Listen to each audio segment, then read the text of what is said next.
Welcome back to my YouTube channel world literature.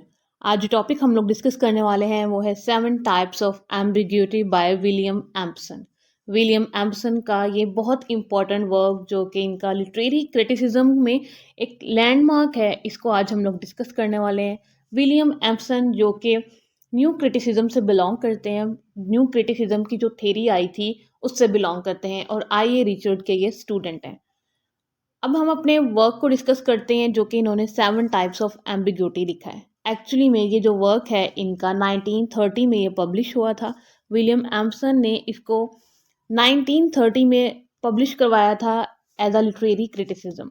Means के इन्होंने इसके अंदर लैंग्वेज की रिचनेस और उसकी जो कॉम्प्लेक्सिटीज़ हैं उनको उनका एनालिसिस किया। मीन्स के लैंग्वेज जब हम लोग पोइट्री में यूज़ कर रहे होते हैं तो हर एक वर्ड का जो मीनिंग होता है उसके कितने मीनिंग्स हो सकते हैं उसको इन्होंने डिस्कस किया है।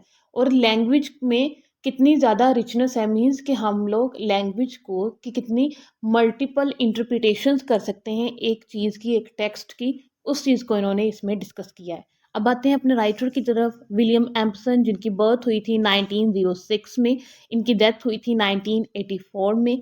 इन्फ्लुएंशियल इंग्लिश लिटरेरी क्रिटिक थे, पोइट थे और इन्होंने अगर इनको सबसे ज़्यादा ये फेमस अपने इनका जो कंट्रीब्यूशन था न्यू क्रिटिसिज्म मूवमेंट में उस वजह से था। न्यू क्रिटिसिज्म मूवमेंट जिसमें जो राइटर्स थे वो ये बात करते थे कि जब हम किसी टेक्स्ट को पढ़ रहे हैं तो उसका जो मीनिंग है वो हम खुद अंडरस्टैंड करेंगे, ना ही हम लोग उसका कोई हिस्टोरिकल कॉन्टेक्स्ट देखेंगे या फिर जो राइटर की बायोग्राफी है उसकी बेस पे हम किसी भी टेक्स्ट को जो है वो जज नहीं करेंगे। और मल्टीपल और साथ में क्लोज रीडिंग, ये सब जो कॉन्सेप्ट थे वो न्यू क्रिटिसिज्म वालों के थे। और विलियम एम्पसन भी उन्हीं से बिलोंग करते हैं और ये उन राइटर्स में से हैं जिन्होंने न्यू क्रिटिसिज्म मूवमेंट में अपना बहुत ज़्यादा कंट्रीब्यूशन दिया। और इन्होंने ये जो वर्क है 7 टाइप्स ऑफ एम्बिग्यूटी, ये 24 ईयर्स के थे तब इन्होंने ये पब्लिश करवाया था। अब आते हैं हमारा जो टॉपिक है आज का, 7 टाइप्स ऑफ एम्बिग्यूटी। सबसे पहले जो वर्ड है इसमें मेन हम लोग उसको मीनिंग इसका देख लेते हैं। एम्बिग्यूटी, एम्बिग्यूटी लिटरेचर के अंदर ये एक ऐसा कॉन्सेप्ट है या फिर एक ऐसा, इसके अंदर हम लोग कहते हैं कि टू मीनिंग्स हो सकते हैं या फिर उससे ज़्यादा मीनिंग भी हो सकते हैं किसी भी सिंगल वर्ड के, फ्रेज़ के, सेंटेंस के और पैसेज के। मतलब कि हम कोई लाइन पढ़ते हैं, हम लाइन पढ़ते हैं तो मतलब कि उसका एक मीनिंग है और उसका दूसरा मीनिंग भी है। मतलब कि उसको दोनों पर्सपेक्टिव से हम पढ़ सकते हैं। हम उसका पॉजिटिव और नेगेटिव मीनिंग दोनों ले सकते हैं, यानी कि एम्बिग्यूटी होती है एक सेंटेंस का, एक फ्रेज़ का, एक वर्ड का जो है वो 2 मीनिंग हो सकते हैं, इसको एम्बिग्यूटी कहते हैं। किसी भी फ्रेज़ के, किसी भी सेंटेंस के अगर 2 मीनिंग्स हों, तो 2 या फिर 2 से ज़्यादा मीनिंग्स हों तो मतलब कि उसमें एम्बिग्यूटी है। जैसे कि हम लोग बैट की एग्ज़ाम्पल ले लेते हैं। ये एक स्पोर्ट्स इक्विपमेंट भी है, यानी कि बैट जिससे ये मैच में यूज़ होता है और साथ ही साथ बैट एक एनिमल को भी कहते हैं। तो मतलब कि इसमें एम्बिग्यूटी हम दोनों के तौर पे एनिमल और एक स्पोर्ट्स के लिए, दोनों के लिए यूज़ कर सकते हैं। तो यहाँ पे हमारे पास एग्ज़ाम्पल हम लोग बैट की ले सकते हैं। उसके बाद आता है कि इन्होंने अपना जो वर्क लिखा है 7 टाइप्स ऑफ एम्बिग्यूटी, उसमें इनका क्या रोल है एम्बिग्यूटी का। तो विलियम एम्पसन कहते हैं कि एम्बिग्यूटी जो होती है ना वो की एलिमेंट है किसमें, पोइट्री में और प्रोज में। क्योंकि ये रीडर को जो है वो एक लेयर्ड मीनिंग्स देता है। मीन्स के इसमें ना बहुत सारे मीनिंग्स जो है वो रीडर को मिलते हैं। वो एक मीनिंग के थ्रू अंडरस्टैंड कर सकता है किसी भी टेक्स्ट को, नॉवल को, ड्रामा को, प्रोज को, पोइट्री को। वो किसी दूसरे एंगल से भी उसको समझ सकता है। मीन्स के उसके बहुत ज़्यादा मीनिंग होते हैं और जो रीडर है वो बहुत ज़्यादा मतलब डिफरेंट रियलिटीज़ को एक्सपीरियंस कर सकता है थ्रू एम्बिग्यूटी किसी भी टेक्स्ट में उसको रीड करके। अब हम इसके जो मेन पॉइंट्स हैं उनको डिस्कस कर लेते हैं जो कि 7 टाइप्स ऑफ एम्बिग्यूटी है। मीन्स कि एम्बिग्यूटी के यहाँ पे 7 टाइप्स को बताया गया है जो कि किसी स्ट्रिक्ट ग्रामेटिकल जो स्ट्रक्चर है उसको फॉलो नहीं करता। सबसे पहले जो टाइप है इसके अंदर हमारे पास कोई भी टेक्स्ट है, कोई भी हमारे पास जो स्टोरी है उसके अंदर मतलब मेटाफर का यूज़ हुआ होता है। जैसे कि बहुत ही उसमें मल्टीपल इंटरप्रिटेशंस होती हैं। हम कोई भी टेक्स्ट है, स्टोरी है, प्ले है, किसी को भी रीड करते हैं तो हमें जो है उसके मल्टीपल मीनिंग्स मिलते हैं, मल्टीपल हम उसके जो उसकी अंडरस्टैंडिंग है वो ले सकते हैं।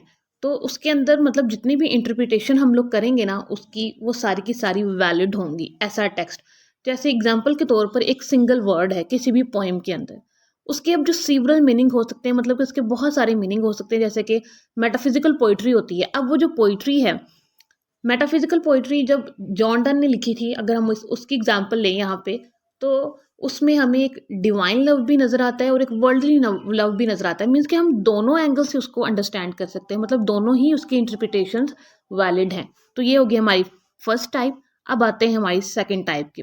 सेकंड जो टाइप होती है, इसके अंदर हमारे पास दो या उससे ज़्यादा मीनिंग्स होते हैं। दो दो या फिर उससे जब ज़्यादा मीनिंग्स होते हैं, उसमें जो वर्ड होते हैं और जो फ्रेज होते हैं, उनके डबल मीनिंग के साथ साथ उस उनकी थोड़ी सी एक दूसरे से वो डिफरेंस भी रखते हैं और रेलिवेंट भी होते हैं ये दोनों। और ओवरऑल जो है वो रीडर इसमें जो है वो सिलेक्ट करता है कि इसका एक्चुअल मीनिंग, इसके एक्चुअल इंटरप्रिटेशंस क्या बनेगी, यानी कि उसको चॉइसेस दी जाती हैं रीडर को, और रीडर उस टेक्स्ट को पढ़ता है, उसकी अंडरस्टैंडिंग लेता है, और देन वो उसको फाइनल जो उसका रिजल्ट निकालता है कि इसका मीनिंग जो है ये बनता है।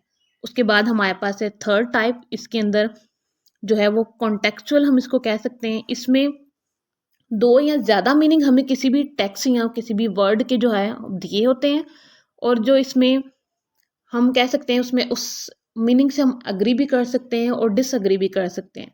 लेकिन जब हम उनको कंबाइन करते हैं ना, उन दोनों मीनिंग्स को, दो डिफरेंट जब मीनिंग दिए होते हैं किसी भी टेक्स्ट के, तो हमें उससे पता चलता है कि राइटर के माइंड में जो कन्फ्यूजन चल रही थी वो दो मीनिंग्स की थी। और इससे हमें पता चलता है कि इस जो टेक्स्ट को हमने पढ़ा है इसका कोई कॉन्टेक्स्ट भी था। मतलब कि हम किसी भी चीज़ की इसमें अंडरस्टैंडिंग जो है वो लेते हैं उसके कॉन्टेक्स्ट के थ्रू, के कोई भी टेक्स्ट है किस कॉन्टेक्स्ट में लिखी गई है, उसके बिहाइंड स्टोरी क्या है, उन सब चीज़ों को हम लोग देखते हैं। विलियम एम्सन ने जो इसकी फोर्थ टाइप डिस्कस की है, ये बिल्कुल थर्ड टाइप की तरह होती है। इसमें भी जो है वो दो या दो से ज़्यादा मीनिंग होते हैं, और हम ऑथर का जो माइंड होता है वो कुछ कॉन्ट्रडिक्शंस का शिकार होता है, और साथ ही साथ हम उसका जो मीनिंग है वो कॉन्टेक्स्ट की बेस पर जो है वो डिसाइड करते हैं। अब जो इसकी फोर्थ टाइप है ना, इसमें पैराडॉक्स इसको हम लोग कह सकते हैं। वैसे अगर नेम, अगर हम ग्रामेटिकल इसको देना चाहें, तो इसमें होता क्या है कि मल्टीपल मीनिंग्स होते हैं हमारे साथ। हमारे पास फ्रेज होती है और स्टेटमेंट होती है, और देन हम मल्टीपल मीनिंग्स को मिलाकर जो है ना वो उसके बेस पे उसका जो है टेक्स्ट का मीनिंग निकालते हैं। उसके बाद हमारे पास है फिफ्थ टाइप इसकी, जिसके अंदर हम रिकॉन्टेक्चुअलाइजेशन इसको कह सकते हैं। कि ऑथर जो है उसके माइंड में जो पहले से आइडिया था, उसके माइंड में जो पहले से किसी भी टेक्स्ट का जो उसके माइंड में आइडिया थॉट चल रही थी, उसके बाद उसके ऊपर कोई नई रियलिटी रिवील होती है राइटर के ऊपर, और वो उसको भी एक्सेप्ट कर लेता है और उसको भी लिख देता है उसी में। मतलब कि राइटर क्या करता है, author is discovering his idea in the act of writing. मतलब कि वो लिख रहा होता है, उसको एक नया आइडिया आ जाता है और वो उसको भी अडॉप्ट कर लेता है। इसको कहते हैं रिकॉन्टेक्चुअलाइजेशन। मतलब कि जो प्रीवियस उसके पास आइडिया था वो बहुत ज़्यादा स्ट्रेट फॉरवर्ड था, लेकिन उसके बाद जो न्यू आइडिया है ना वो उसमें वो एम्बिग्यूटी है, मतलब उसके डबल मीनिंग है, ताकि उसमें जो टेक्स्ट में क्यूरियोसिटी है या फिर ह्यूमर है उसको वो इंक्रीज कर सके, वो उसको अडॉप्ट कर लेता है और देन उसको अपनी राइटिंग में लिख लेता है। ये होगी फिफ्थ टाइप। अब आती है हमारे पास सिक्स्थ टाइप। इसके अंदर क्या होता है कि जो राइटर होता है वो इंटेंशनली जो है वो एम्बिग्यूटी को इंट्रोड्यूस करवाता है उसके अंदर। मतलब कि कोई टेक्स्ट है उसको डबल मीनिंग कर देता है, ताकि रीडर जो पढ़ने वाला है उसको लगे हाँ इसका ये भी मीनिंग है, इसका ये भी मीनिंग है, मतलब कि दो मीनिंग्स हैं। तो फिर वो रीडर पे डिपेंड करता है कि वो किस तरह से उसको अंडरस्टैंड करता है। ताकि ये जो इसकी सिक्स टाइप है, ये राइटर इसलिए करता है इंटेंशनली एम्बिग्यूटी को इंट्रोड्यूस, ताकि वो लैंग्वेज को इफ़ेक्टिव बना सके और साथ ही साथ कॉम्प्रिहेंसिव, और हम कह सकते हैं कि ह्यूमर को थोड़ा-सा इंक्रीज़ करने के लिए, और रीडर की जो क्यूरियोसिटी है कि स्टोरी में नेक्स्ट क्या क्लाइमैक्स आ रहा है, इस वजह से जो है राइटर या ऑथर जो है वो ऐड करता है। उसके बाद हमारे पास सेवंथ और लास्ट टाइप है इसकी। इसकी सेवंथ जो टाइप है, इसमें हमारे पास 2 वर्ड्स होते हैं उसके अंदर, मतलब कि रिच एम्बिग्यूटी होती है। मतलब कि बहुत ज़्यादा ये एम्बिग्यूअस टेक्स्ट होते हैं, कंप्लीट, और इसको हम मल्टीफेस्टेड भी कह सकते हैं, कॉम्प्रिहेंसिव भी इसको, ग्रामेटिकल अगर कोई नाम देना चाहें तो वो दे सकते हैं। मतलब कि इसके अंदर होता क्या है कि जो मल्टीपल इंटरप्रिटेशंस होती हैं वो हम लोग करते हैं, और जो ओवरऑल मीनिंग है टेक्स्ट का वो हम निकालते हैं इसके एंड पे। ये होगी इसकी लास्ट टाइप। अब ओवरऑल अगर हम लोग इनके टेक्स्ट की बात करें, जो इन्होंने ये क्रिटिसिज्म, लिटरेरी क्रिटिसिज्म लिखा है विलियम एम्सन ने, ये इन्होंने एम्बिग्यूटी की बात इसलिए की। कहते हैं कि जो एम्बिग्यूटी होती है इसके अंदर रिचनेस बहुत ज़्यादा होती है, और ये लैंग्वेज की जो कॉम्प्लेक्सिटी है उसको हमारे सामने लाता है, रीडर के सामने लाता है।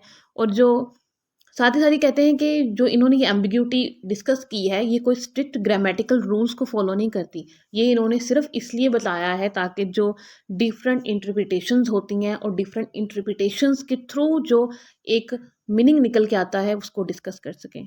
उसके बाद लास्ट पे इन्होंने कहा है कि जो एम्बिग्यूटी है वो एक्सप्लोर क्या करती है एक्चुअली में, ये जो लिटरेचर के अंदर बहुत सारी डिफरेंट फॉर्म्स होती हैं या फिर लिटरेचर के अंदर एक ऐसा टूल है जिसके थ्रू हम लोग जो टेक्स्ट की डेप्थ है उसको देख सकते हैं कि टेक्स्ट में एक्चुअल में राइटर ने क्या कहने की कोशिश की है या फिर टेक्स्ट में क्या लैंग्वेज यूज़ हुई है, वो मीनिंग क्या रखते हैं। सारा कुछ जो है वो हम लोग किस तरह से एक एक वर्ड जो है वो कितने मीनिंग्स रखता है उन सबको देख सकते हैं। सो आई होप कि आपको यहाँ तक इसकी समझ आ गई होगी। वीडियो को लाइक और शेयर और चैनल को ज़रूर सब्सक्राइब कर दीजिएगा। Thanks for watching my channel.